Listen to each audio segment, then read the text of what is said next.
আমি আজি বিশ্বনাথ চাৰিআলি মেইন টাউনত আমি আজিৰ সৰ্বভাৰতীয় সাধাৰণ ধৰ্মঘটৰ প্ৰতি আহ্বান জনাই আমি ইয়াতে থিয় হৈছোঁ আৰু দেখিছোঁ যে বিশ্বনাথ চাৰিআলি ব্যাপক এটা প্ৰভাৱ পৰিছে।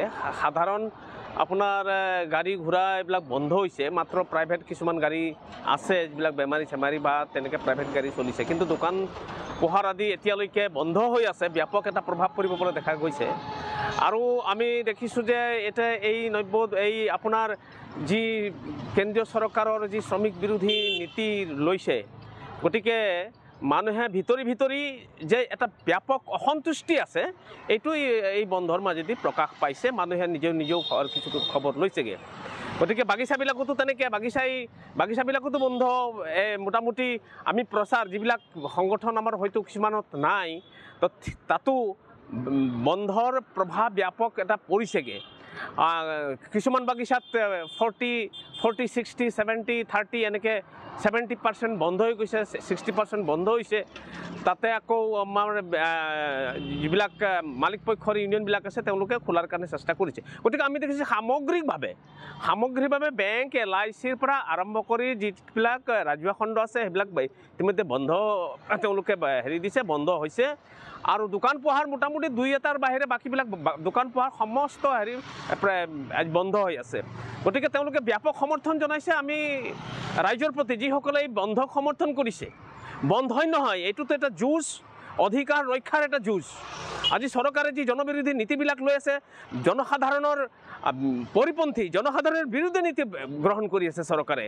আজি সেই নীতিৰ বিৰুদ্ধে মানুহে কিন্তু আজি ভিতৰি গুজৰি গুমৰি আছে। তাৰ প্ৰতিফলন আমি এই বন্ধৰ মাজেদি দেখা পাইছোঁ। গতিকে আমি CI2ৰ পক্ষৰ পৰা আমি সকলো বন্ধু বান্ধৱীলৈ, যিসকলে এই বন্ধ সমৰ্থন কৰি তেওঁলোকে নিজৰ কৰ্মবিৰতি নহয়, ৰাস্তাটো কিছুমানে ওলাই আহিছে। গতিকে আমি বিভিন্ন জেগাত খবৰ ৰাখিছোঁ। গতিকে তেওঁলোকক আমি এই CI2ৰ পক্ষৰ পৰা ধন্যবাদ জ্ঞাপন কৰিছোঁ। আৰু এতিয়া প্ৰায় 9:30 হৈছে এতিয়া। গতিকে আমাৰ কাৰ্যসূচী অব্যাহত থাকিব আৰু ব্যাপক এটা বন্ধৰ প্ৰভাৱ পৰিব বুলি ইতিমধ্যে সমগ্ৰ ভাৰতবৰ্ষতে ইয়াৰ প্ৰভাৱ পৰিছে। অসমতো ইয়াৰ ব্যাপক প্ৰভাৱ পৰিছে বুলি ইতিমধ্যে বাতৰিত প্ৰকাশ পাইছে। আমি এই বন্ধত লৈ পেলাই সন্তুষ্ট আৰু সকলো জনসাধাৰণক আমি ধন্যবাদ জ্ঞাপন কৰিছোঁ।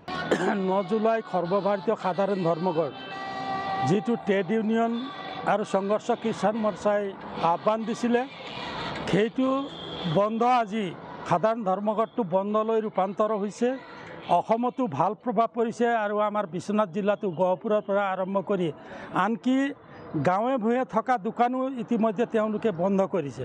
গতিকে এই বন্ধৰ প্ৰভাৱ ৰাইজে যি সমস্যাবিলাক ভুগি আছে, মূল্য বৃদ্ধিৰ পৰা আৰম্ভ কৰি মানুহৰ অধিকাৰ, গৰীব মানুহৰ অধিকাৰ, শ্ৰমিকৰ যি অধিকাৰ হনন হৈছে, এই কথা শ্ৰমিকে আজি পাইছে। আৰু বাগানত এটা ডাঙৰ বহুত বেছিকৈ প্ৰভাৱ পৰিছে আৰু কিছুমান বাগান বন্ধ হৈছে, কিছুমান বাগানত এবচেণ্টৰ পৰিমাণটো বাঢ়িছে। গতিকে সামগ্ৰিকভাৱে বিশ্বনাথ জিলাত বন্ধ সফল হৈছে বুলি আমি দাবী কৰিব পাৰোঁ। আজি দোকান বন্ধ কৰি আছোঁ। হেৰি নাই, গাড়ী মটৰ নাই, আজি ট্ৰেন্সপৰ্টৰো গাড়ী নাই। এনেই বহি থাকি কি কৰিম?